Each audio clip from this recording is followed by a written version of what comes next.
Hey everybody, it's Jason Blaha here, and once again it's time for the Q&As, so let's go ahead and knock this out. All right, first question. Hey Jason, will you go back to beltless deadlifts and squats? You have said in the past that training with a belt year-round causes your body to depend on the belt for heavy lifts. Thanks bro, and happy lifting. I don't deadlift with a belt. I'm not really comfortable with a belt on the deadlift. Maybe one day if I feel like I could squeeze 10 more pounds out in comp with a belted deadlift, if I can eventually master the strategy of using a belt for the deadlift, which I've never been able to do in 2 decades. Maybe I'll do that, but that's going to stay beltless. As far as the squatting goes, I've done beltless phases in the last year. So I'm not sure what you're getting at there, right? I say, yeah, you probably shouldn't train with a belt on all your lifts year round. Yeah, definitely not. It's a good idea to do some beltless phases. And I think it's good to build a base with beltless phases, you know. I tell a lot of you guys out there, if you can't squat at least 315 without a belt, it's a problem, right? That's a problem. But, you know, the other thing when it comes to belted versus unbelted training, I also tell guys I don't believe in the idea of waiting to put a belt onto your heavy sets. You know, that's one that throws me off a lot too when you see guys who do it. It's like you're either in a belted training phase or you're in a beltless phase. Make up your mind.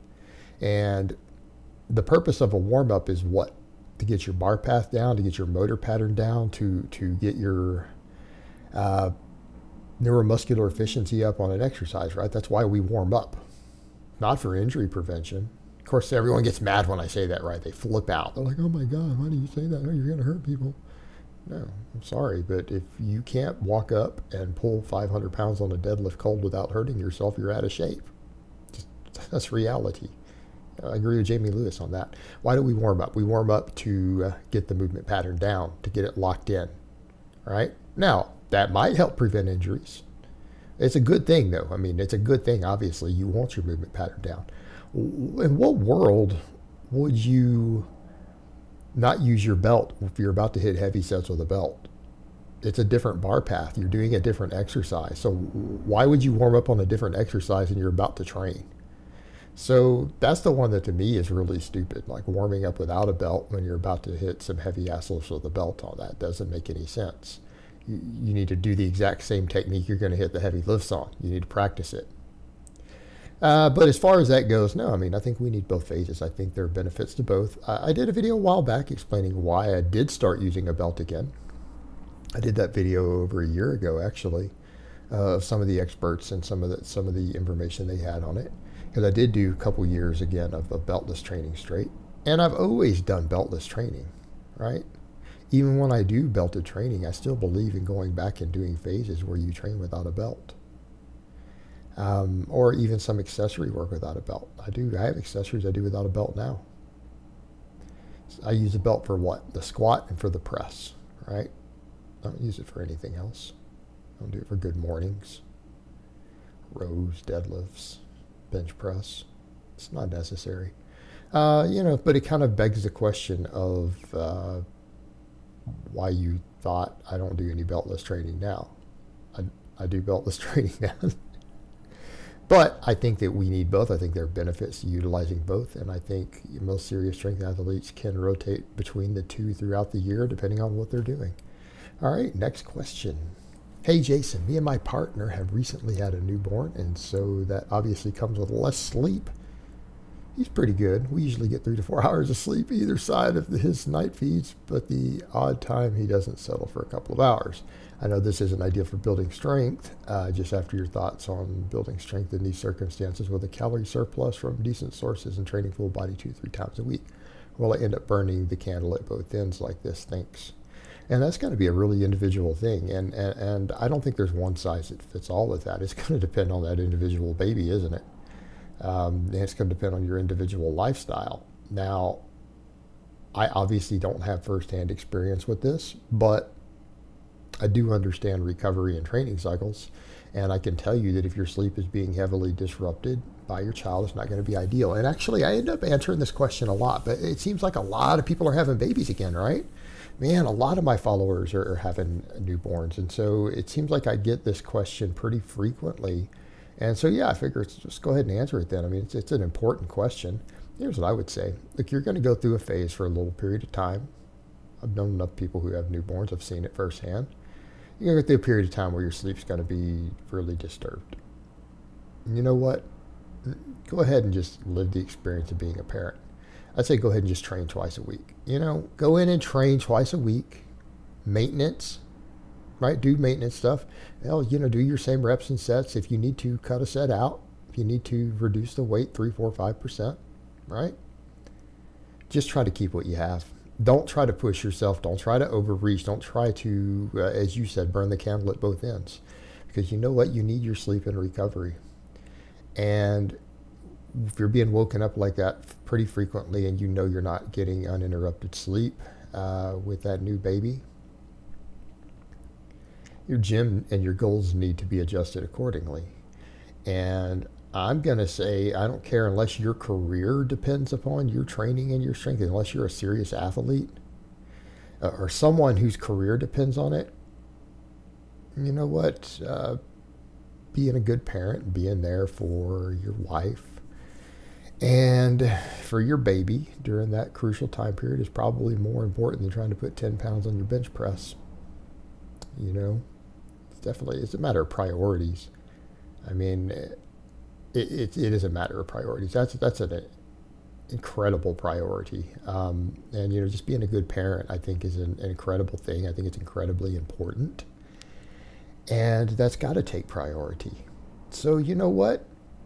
If you can get in and get a reduced, mildly deloaded workout twice a week in while you're doing this, just do that. Just try to hold on to what you have. You know what? Just hold on to what you have for that month, maybe 2 months while this is going on, while you got the newborn, until you can get your sleep schedule sorted. And then ease back into it. You know, ease back into it. It's going to be fine. Just try to keep what you have. Don't worry about making progress, because it's not going to happen if your sleep's being messed up. All right, guys, next question. Hi, Jason. You said in a Q&A that you would not recommend a lifter do back-off sets at a lower weight. Rather, you would recommend they rest longer and get in another work set at that weight. But how do you know when to stop adding sets like this and adding volume? Also, what if it's not feasible to do this any further than a certain amount of sets due to a limit in recovery? And would adding sets with the same RPE and reps but using a lighter variation or accessory supplemental exercise be a good alternative idea to increase training volume done? All right. When you start going with some of these accessories, no, if they're big movements still, you're going to run into the same problems. I'm not talking about someone who's doing a few curls or side laterals. If you're going to come behind and do another relatively big exercise and you just, let's say you're working with triples and you do some 9 or 10 rep sets afterwards, you're going to run into the same problem. It's going to interfere with your programming in general. And it's not just the Q&As. I've done countless videos explaining this. Watch all my videos about concurrent periodization. I think it will really, really highlight the problem with this. It's going to reduce your overall potential for total training load through the week due to the recovery elements of the way it's going to affect your next workout session. That's why I'd say you don't really mix rep ranges. That's the concern. You're mixing rep ranges. As to the question about knowing when you can continue to add more, well, it's a recovery issue. It's a programming issue. And here's what I would say. If you are not experienced enough or well-read enough as a lifter or as a coach to know this, then maybe you need to defer to someone else's programming. In other words, I have free programs. There's lots of coaches who have free programs. If you do not know enough about training programming because you haven't read enough or you don't have enough experience, maybe you need to not try to figure this out entirely on your own.